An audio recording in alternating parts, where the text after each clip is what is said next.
박근혜 대통령이 오늘 정치적 고향 대구를 방문했습니다. 대통령이 방문한 지역은 친박 의원들로부터 배신자로 낙인이 찍혔다는 유승민 의원의 지역구인 대구 동구입니다. 친박계 핵심인 윤상현 의원의 공천 개입성 발언으로 여당 내 계파 갈등이 폭발한 예민한 시기, 박 대통령은 왜 지금 대구를 방문했을까요? 선거의 여왕 박 대통령의 유승민 의원 지역구 방문이 순수하게만 보이지 않는 것은 저 혼자만의 착각일까요? 유권자 대변 방송 투표의 힘, 오늘도 패널 두 분과 함께 하겠습니다. 정치학 박사이신 이용마 MBC 해직 기자, 그리고 언론학 박사이신 서명준 민원연 정책위원 나와 계십니다. 어서 오십시오. 네, 안녕하세요. 먼저 오늘 발표된 더불어민주당의 2차 컷오프 결과로 이야기 시작합니다. 정청래, 최규성, 윤우덕, 부좌현, 강동원 2차 공천 배제 명단에 오른 더불어민주당 현역 의원들입니다. 더민주는 오늘 오전 현역 단수 지역 23곳, 현역 경선 지역 4곳, 원외 단수 및 경선 지역 17곳 등 총 44개 지역의 공천 검토 결과를 발표했습니다. 그 결과 현재 지역구가 전략공천 지역으로 선정된 서울 마포을의 정청래, 경기 파주갑 윤우덕, 안산 단원을 부좌현 의원과 다른 후보가 단수 공천된 전북 남원 임실 순창군의 강동원 의원, 전북 김제 부안의 최규성 의원 등 5명의 현역 의원이 공천에서 배제됐습니다. 하지만 공천 배제의 명확한 기준은 알려지지 않고 있습니다. 공천 검토 결과 발표 직후 기자간담회를 가진 홍창선 더민주 공천관리위원장은 공천 배제 사유를 묻는 기자들의 질문에 모호하거나 엉뚱한 답변으로 일관했습니다. 정청래 의원의 배제 이유에 대해 홍 위원장은 핵심 지지층과 싫어하는 쪽에 반응이 있다. 여러 가지 판단해서 고민했다고 애둘러 말했습니다. 보수 진영에서 제기해온 막말 의원 논란이 작용했다고 시인하면서도 그 외에 어떤 사항들을 검토했는지 밝히지 않은 겁니다. 강동원, 부좌현, 윤우덕, 최규성 의원의 배제 이유를 묻는 질문에는 이야기하려면 시간을 많이 들여야 한다면서 지난해 12월과 현재 여론조사 결과가 다르다는 말만 지속했습니다. 이어서 초재선의 경우 하위 30%, 3선 이상 다선의 경우 하위 50%에 속하는 의원들을 검토하겠다던 당초 입장만 반복했습니다. 기자간담회가 40분 가까이 진행됐지만 명료한 기준은 나오지 않았습니다. 공천 기준에 대한 의문을 해소하지 못한 기자들이 질문을 계속했지만 홍창선 위원장은 내일도 만날 것이라면서 자리를 떴습니다. 더민주가 공천 검토 결과를 발표한 지역구는 현재까지 62곳입니다. 초재선 의원 68명 중 37명, 다선 의원 24명 중 13명의 운명이 정해지지 않은 가운데 더민주는 내일 3차 공천 검토 결과를 발표할 예정입니다. 국민TV 뉴스 노지민입니다. 앞서 보신 것처럼 더불어민주당 소속 현역 의원 5명이 2차 컷오프 명단에 들었는데요. 이용마 기자님, 컷오프 대상을 두고 논란이 지금 많습니다. 예. 이번 민주당의 컷오프 대상 잘 됐다고 보시는 건가요? 글쎄요. 지금까지는 판단하기는 상당히 좀 이르지 않느냐 싶은데요. 예. 내일 또 3차 공천 결과가 나올 거고요. 그 다음에도 또 나올 텐데, 예. 이제 이런 것들을 이제 전체적으로 보고서 판단을 해봐야 될 것 같아요. 그런데 지금까지 나온 걸로 봐서는 상당히 모호하다. 그러니까 지금 조금 전에 그 노지민 기자 리포트에서도 컷오프 5명이 어떤 기준에 의해서 됐느냐라는 질문에 대해서 공천관리위원장조차도 예. 명확한 답변을 지금 못하고 있잖아요. 예. 그리고 또 실제로 또 홍창선 위원장이 그런 이야기도 했습니다. 예를 들어서 정청래 의원이 어떻게 해서 이번에 공천에서 배제가 됐느냐라는 질문에 대해서 당선 가능성을 치면은 정청래 의원이 상당히 높죠. 네, 경쟁력 측면에서 상당히 높은 것으로 여러 여론조사 결과 나오고 있는데 그 외에도 뭐 이런저런 것들이 많이 반영이 됐다라고 하면서 정청래 의원에게는 또 일반인들과 또 기준이 다른 것 같다. 사람들이 생각하는 게 다른 것 같다. 뭐 이런 류의 이야기도 하거든요. 예. 그러니까 쉽게 말하면은 정청래 의원에 대해서 적용한 잣대는 조금 다르다. 이걸 또 한편으로 시인을 했단 말이에요. 예. 그런 걸로 봐서는 굉장히 어떤 이번 컷오프 대상을 선정하는 과정에 있어서 명확한 기준을 가지고서 이런 기준에 못 미치면은 전부 다 뭐 자른다든지 이런 것은 없는 것 같습니다. 예. 그러니까 어떻게 말하면 이제 호불호가 될 수도 있고 또 한편으로 말을 하자면은 이 공천 관리하는 과정에서 보이지 않는 손이 작용했을 수도 있지 않느냐 이런 생각도 좀 들거든요. 예. 네, 이게 사실은 이제 민주당 내 어떤 역학구도하고 상당히 관련이 있지 않느냐는 생각을 좀 해봐요. 예. 예. 지금까지 더불어민주당을 보면은 소위 이제 주류, 친노 쪽과 비주류 간의 싸움을 한참 벌였지 않습니까? 예, 그러다가 이제 비주류 일각이 탈당을 한 상태인데요. 지금 더불어민주당에 남아있는 어떤 정치 세력들을 보면은 뭐 그런 식으로 분류할 수 있을 것 같아요. 한쪽에서는 이제 어떻게 보면 당내 좌파라고 해야 될까요? 네. 그래서 나갈 사람 나가라 라는 쪽에 어떤 강경파가 좀 있을 수 있을 거고요. 그 다음에 이 주류와 비주류의 어떻게 보면 중간에 있으면서도 약간 주류에 속하면서도 그래도 그 비주류랑 함께 가야 되지 않느냐. 예. 이런 세력들이 조금 있는 것 같고요. 또 이제 비주류에 속하면서도 역시 좀 함께 가야 되지 않느냐. 이런 세력이 있는 반면에 또 비주류 중에서도 강경파. 예. 강경파들 중에 일부는 탈당을 했고 일부는 탈당을 못했습니다. 그렇죠. 안 한 게 아니라 못했다라고 제가 말씀드리는 이유가 예. 탈당한 의원들을 보면은 대부분이 다 호남권 의원들이거든요. 그렇죠. 예. 그러니까 수도권에 있는 의원들 같은 경우에는 이게 탈당했을 때 당선이 되기가 어렵다라는 현실적인 문제가 맞아요. 있기 때문에 그렇죠. 예, 탈당을 감행하기가 어려웠기 때문에 못 나간 세력들이 일부 있는 것 같습니다. 근데 이 과정에서 문재인 대표가 이제 대표직을 던졌잖아요. 예, 그렇죠. 그러면서 이제 김종인 지금 대표를 영입을 했는데 지금 민주당 내 역학구도를 보면은 김종인 대표를 중심으로 해서 이 주류의 어떻게 보면은 그래도 함께 가야 되지 않느냐. 그다음에 비주류에 함께 가야 되지 않느냐.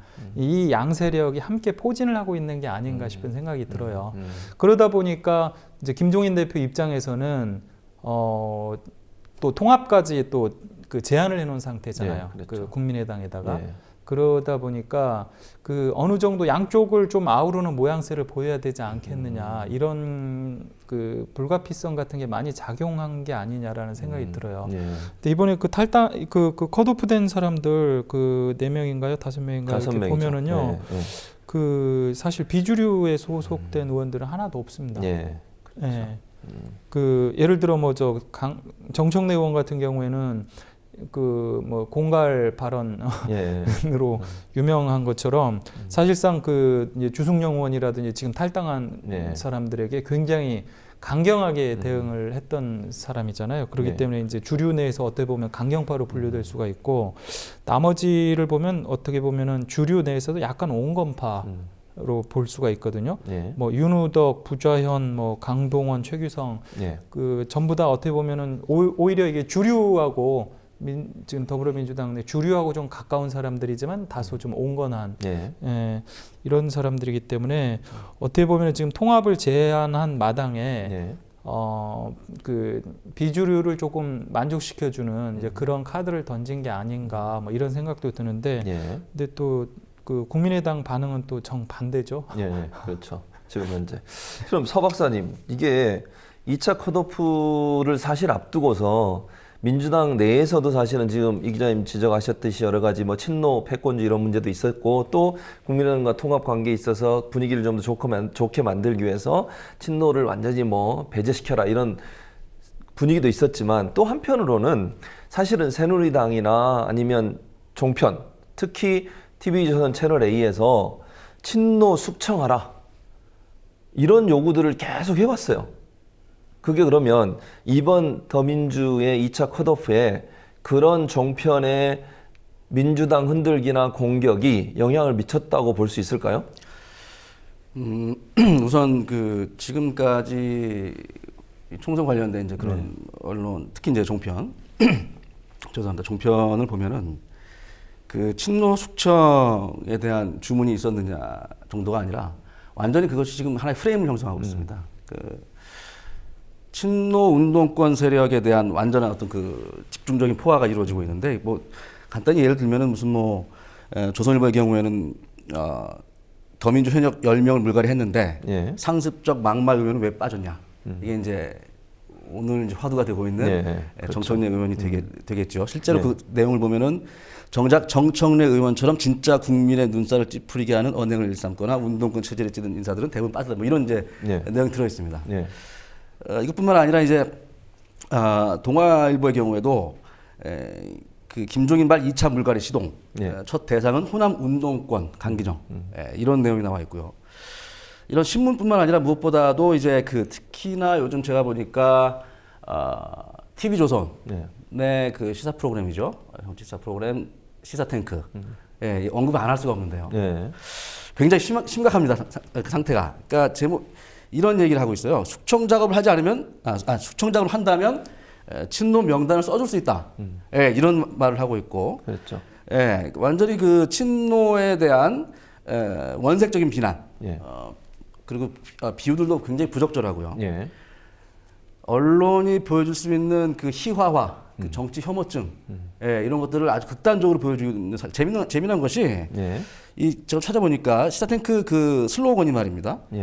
보수와 진보를 아우르며 정파를 초월한 세상을 보고 듣는 눈과 귀, 강인함과 유머를 겸비한 명품 시사 토크라고 하고 있는데요. 굉장히 무색합니다.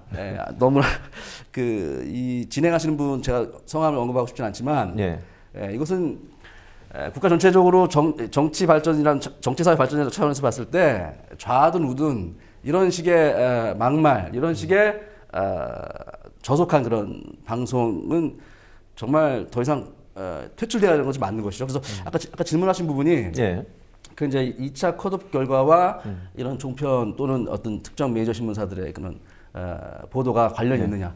관련이 있을 수밖에 없습니다.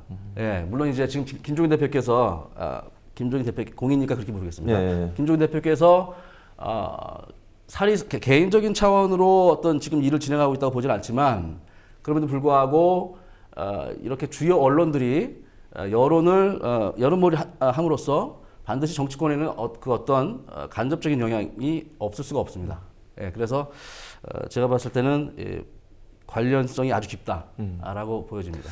사실 이게요 보면은 그 지금 민주당 내 이제 비주류와 탈당을 한 국민의당 그 세력들과 조중동 내지는 이제 종편들과 이해관계가 하나 일치하는 부분이죠, 사실은. 그러니까 친노 운동권 청산. 그러니까 이게 처음에는 이제 친노에 대한 어떤 그 싸움으로 시작을 했다라면 이게 점차적으로 운동권 386 이런 식으로 이제 확대가 된 거거든요. 그래서 지금 민주당 내의 어떤 주류 세력에 대한 공격, 이런 쪽으로 지금 이어지고 있는 거거든요. 그렇죠. 지금 사실상 이제 이 사람들이 공격을 하는 친노 386 운동권에 지금 어떻게 보면 대표 얼굴 마담이 문재인 전 대표잖아요. 그렇죠. 문재인 의원인데 지금 이 대통령 후보 지지도에서 어찌됐든 1위를 계속 하고 있습니다. 그러니까 이 부분에 있어서는 적어도 저쪽 이 양자의 이해관계가 일치한다고 봐요. 특히 그 조중동이나 종편 같은 경우에는 문재인 대표가 계속 살아남는다면 이건 그 내년 대선에 있어서 상당한 위험 요소가 된다라고 보고 있고요. 또 그 민주당 내 비주류나 국민의당 쪽의 입장에서 봤을 때는 문재인 대표가 살아남아서 내년에 그 집권을 할 경우에 또다시 그 당권까지 모두 다 빼앗기는 게 아니냐, 여기에 대한 두려움이 있거든요. 그리고 지금 이 그 주류와 비주류 간의 싸움이 이게 하루 이틀 된 이야기가 아니지 않습니까? 그러다 보니까 이게 굉장히 고질적인 문제고요.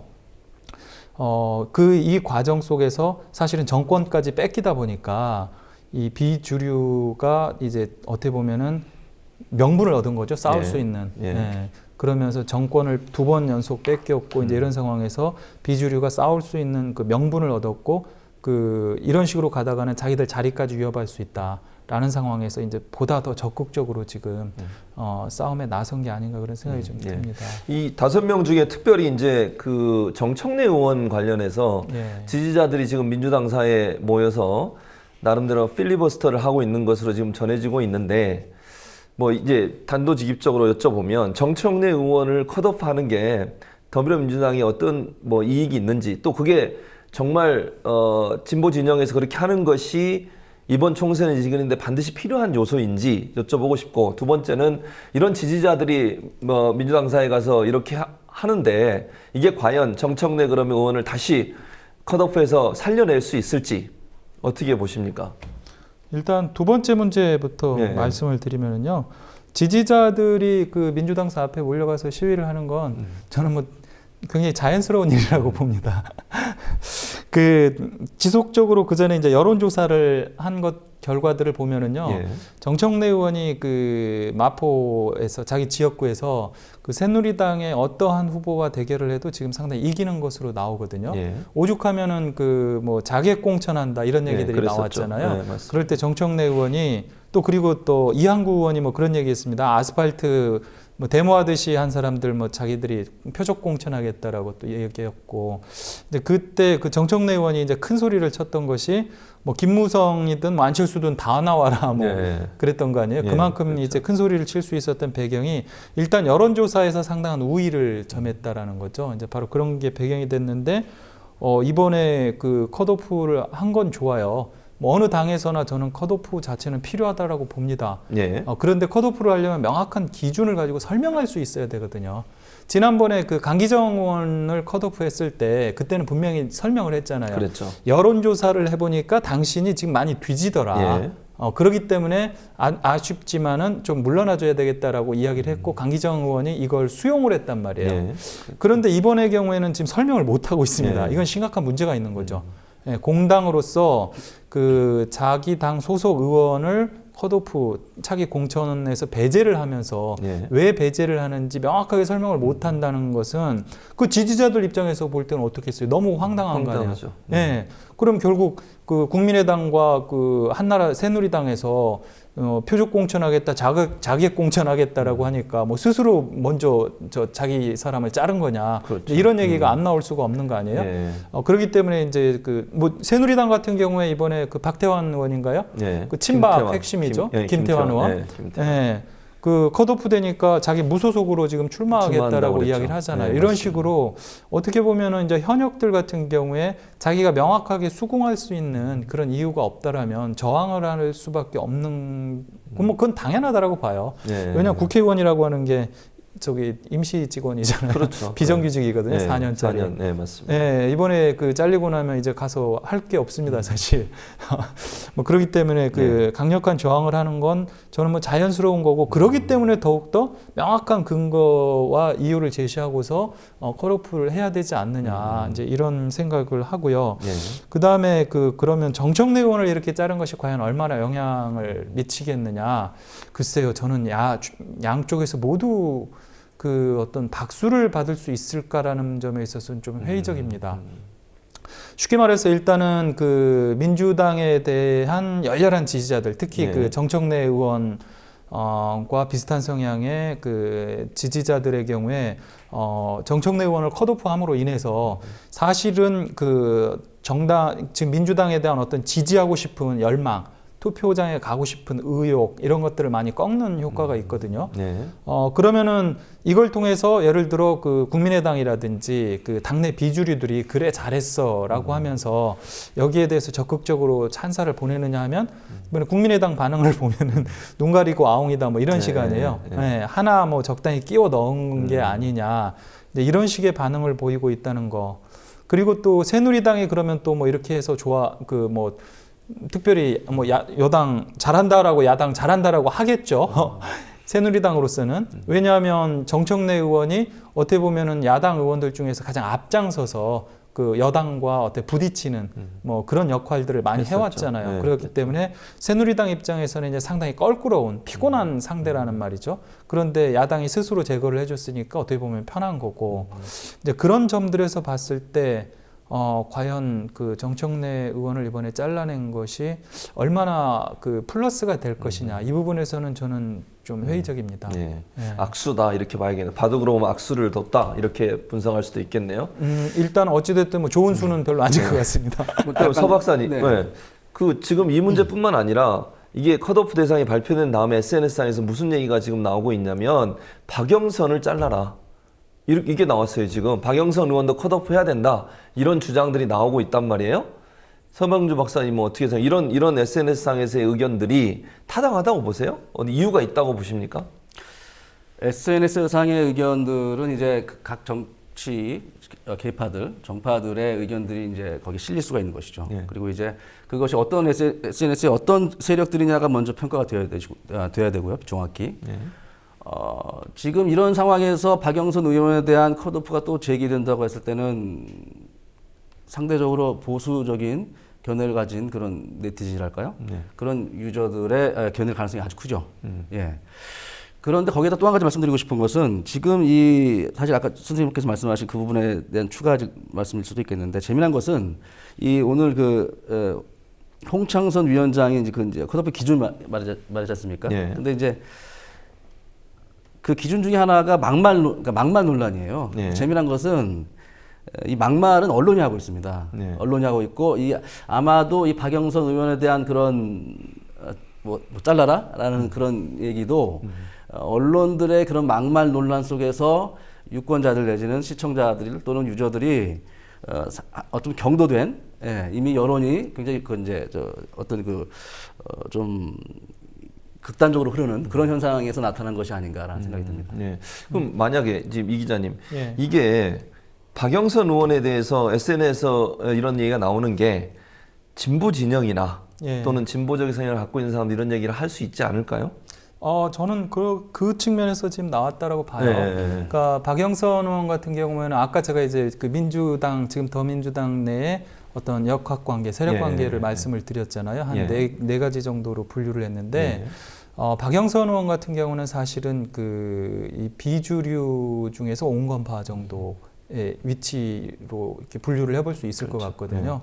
네, 그러니까 주류는 절대 아닙니다.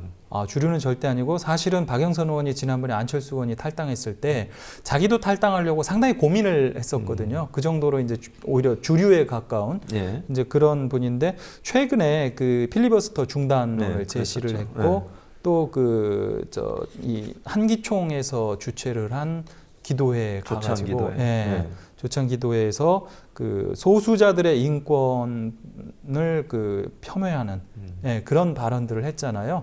이제 그런 발언들로 인해서 특히 필리버스터에 대한 반대, 예, 그리고 필리버스터를 중단해야 된다라고 하면서 자기가 필리버스터를 하면서 거기에서 완전히 필리버스터를 선거운동화시킨 예, 그런 것들 때문에 이 진보적인 성향의 즉 당내 어떻게 보면 이제 주류에 대한 지지층, 예. 예, 주류에 대한 지지층이 상당히 많이 반감을 갖게 됐거든요. 예, 그래서 이미 그 필리버스터 때부터 그 박영선 의원 이번에 출마 안 하겠다고 예. 선언하라 이런 네, 얘기들이 좀 꽤 돌았었거든요. 네. 그런 상태에서 어떻게 보면 주류의 강경파로 볼 수 있는 정청래 의원을 이번에 컷오프하니까 박영선 의원은 놔두고 무슨 정청래 의원을 컷오프하느냐 이제 이런 반발 그렇죠. 심리가 많이 작용해서 그게 지금 표출되고 있는 것 같습니다. 자, 서 박사님, 이게 2차 공천 결과를 보면 김종인 비대위원장 대표죠. 비대위원회 대표라고 이렇게 부르는데 그분의 당 장악력이랄까? 공천 장악력이 확고해졌다. 이렇게 우리가 볼 수 있을까요? 그렇게 볼 수 있을 것 같습니다. 네. 예. 이제 한계는 분명히 있지만요. 네. 또 재미난 것은 이제 어젠가요? 동아일보에 김순덕 논설위원의 논설이 있습니다. 네. 그게 이제 김종인 대통령은 어떤가라는 이제 논설이 나왔는데요. 네. 이분들이 이제 나름대로 이제 지식인 분들인데 그분들이 이미 이런 당 장악력에 대해서 어느 정도 간파하고 있는 것 같고 그런 차원에서 그런 사설까지 나오지 않았을까. 그래서 저는 충분히 가능성이 그런 좀 경향 쪽으로 가고 있다고 생각합니다. 우리가 앞서도 얘기를 나눴는데 사실은 이게 종편에서 특히 TV조선의 채널 A에서 딱 찍어서 공격을 하잖아요. 예컨대 뭐 정청래 의원 이외에 몇 명이 있는데 뭐 아까 자객공천 말씀도 하셨지만 그런 식으로 했는데 더불어민주당이 그렇게 한 거 이게 좀 우리가 볼 때 이해가 안 될 수도 있잖아요. 왜 새누리당에서 주장하고 그다음에 종편에 주장하는 사람들을 우리가 찍어내야 되냐. 우리라는 표현이 방송의 중립성을 어길 수도 있겠지만 어쨌든 더불어민주당이 찍어낼 수 있느냐 하는 부분. 그거는 어찌 보면 조금 확대해서 가자면 정편이 강조하고 주장한 것을 더불어민주당이 그대로 받았다 이렇게 볼 수 있는 거잖아요. 그렇죠. 예. 문제 없는 겁니까 그런 거는? 근데 문제는 그 더불어민주당이 항상 그렇게 해왔습니다. 그게 좀 심각한 문제죠, 사실은. 이번 한 번만 그런 게 아니에요. 그 아까 제가 이제 주류와 비주류를 좀 이렇게 나눠서 말씀을 드렸는데 이제 주류 같은 경우에는 어때요? 기존의 한국 사회의 어떤 기득권층에 대해서 도전하는 게 훨씬 셉니다. 그렇죠? 그런데 비해서 이제 비주류 같은 경우에는 그에 비해서 한국 사회의 그 기득권층과 좀 타협적인 이런 자세들을 많이 보여온 게 또 사실이거든요. 그러면서 어느 한 세력이 우위에 있다라고 말하기 지금 굉장히 어려운 구조가 되어버렸어요. 그러니까 예를 들어서 그 노무현 대통령이 이제 후보가 되고 그 다음에 대통령이 되고 이런 시절에만 하더라도 사실상 이제 당내 비주류들이 별로 발언권이 없었거든요. 그런데 그 2007년 대선에서 졌죠. 2012년 대선에서 졌죠. 그러면서 이 비주류의 발언권들이 상당히 높아졌어요. 그러면서 비주류 같은 경우에는 이 우리 사회의 기득권층 그리고 이 일부 민주당 내 어떤 주류로 대표되는 강경 세력들 이런 반발 세력들의 중간에서 어떤 역할을 계속 하려고 하거든요. 그러면서 이 민주당 내 비주류들은 자기들 어떤 지지층보다는 사실은 이 중도층을 잡으려고 한다라고 늘 주장을 해요. 중간층이 과연 얼마나 있는지 그리고 그런 식으로 해서 중간층을 잡을 수 있는지는 뭐 제가 잘 모르겠습니다만은 끊임없이 어떤 중도층을 잡아야 된다. 그러니까 한국 사회를 뭐 좌우파로 나눈다라고 하면 우파는 이미 그 새누리당이나 여당에서 장악을 하고 있기 때문에 그 중간층을 잡아야 된다라고 끊임없이 이야기를 하면서 자기 지지층을 배신하는 정치들을 끊임없이 해왔습니다. 근데 이번 그 컷오프도 저는 비슷한 연장선상이라고 봐요. 그런 점에 있어서 보면은 사실은 그 비주류가 문재인 의원이 대표가 된 이후에 그 끊임없이 당내에서 그 반발을 하지 않았습니까? 그 결과 지금 이번 총선까지는 나름 성공했다는 생각도 들어요. 왜냐하면 문재인 대표는 대표를 결과적으로 비주류 요구대로 그만뒀죠. 그리고 당내 공천권도 사실은 김종인 지금 대표가 다 장악을 했습니다. 근데 김종인 대표의 어떤 성향이나 이런 것들을 보면은 지금 한국 사회의 어떤 주류에 훨씬 많이 섞여 있었던 분이에요. 뭐 경제민주화의 어떤 상징처럼 이야기가 되고 있지만 김종인 대표가 주장하는 경제민주화라고 하는 것도 사실은 굉장히 그 온건하고 합리적인 보수적인 어떤 그 경제 취지에서의 경제민주화거든요. 그렇기 때문에 오히려 유승민 의원이 주장하는 부담 중복지 이런 노선과 다소 유사하다라고도 볼 수 있거든요. 그래서 한나라당 내 온건 노선을 가진 사람들과 오히려 유사한 이런 상황이기 때문에 당내에서 어떻게 보면은 이제 주류라고 해야 될까요? 그리고 좀 더 진보적인 민주주의를 주장하는 세력들 이런 사람들이 지금 굉장히 많이 배제가 돼 있는 거죠. 지금 이제 얘기 나눠봤습니다만 우리 그 더불어민주당은 이렇게 2차 컷오프 때문에 말이 많고 또 여러 가지 충돌도 생기고 이러지만 지금 현역 의원 중에 공천을 받지 못한 사람이 없어서 그런지 비교적 새누리당은 조용한 편입니다.